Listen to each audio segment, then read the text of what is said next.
Dr. Rodarte, my son, was born in Monterey Park and raised in Monterey Park. I was the youngest of three, so was the little brother always tagging along. My parents used to take us camping. My dad was a Boy Scout leader, and so that's where the love for the outdoors came. It was definitely from my parents and my family.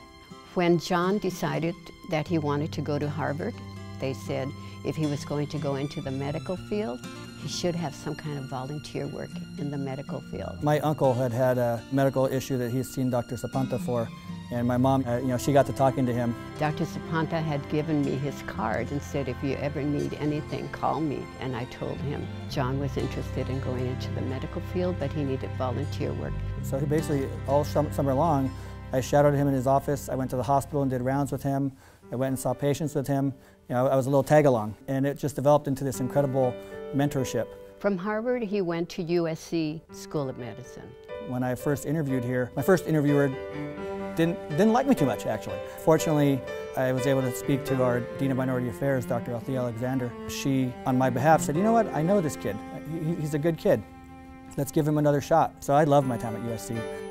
The old adage of see one, do one, teach one really was what we got at USC at County Hospital. Was you got taught to do something, and you were expected that you could be able to do that next, and then you could teach the next generation coming in behind you.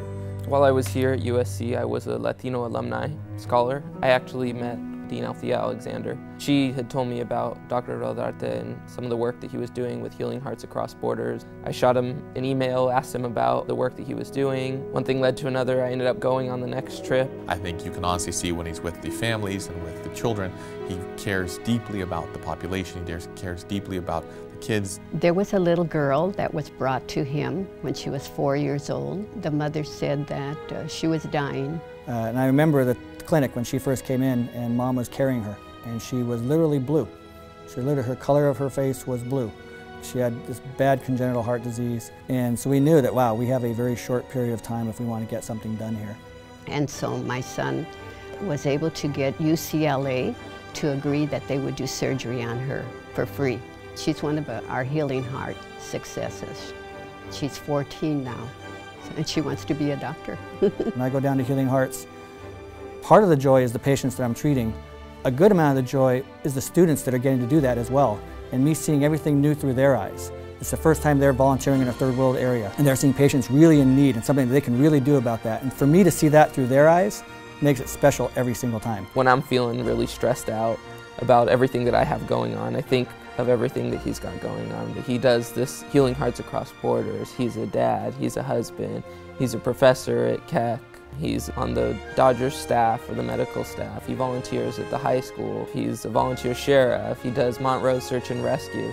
So, I mean, for me, it's just really inspirational. It motivates me when I'm feeling like, man, how am I going to get through this week? I always think, what would Dr. Rodarte do? He's got all these things going on and he gets through it. So this should be a cakewalk for you, Matt. At the end of my medical school, received a scholarship from the Zapanta family.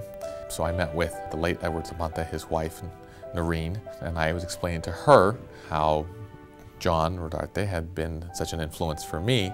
And then I talked to John. He said, wow, Edward was one of my influences. And that story, I had a little bit of chills, at that moment, thinking the impact that individual people can make.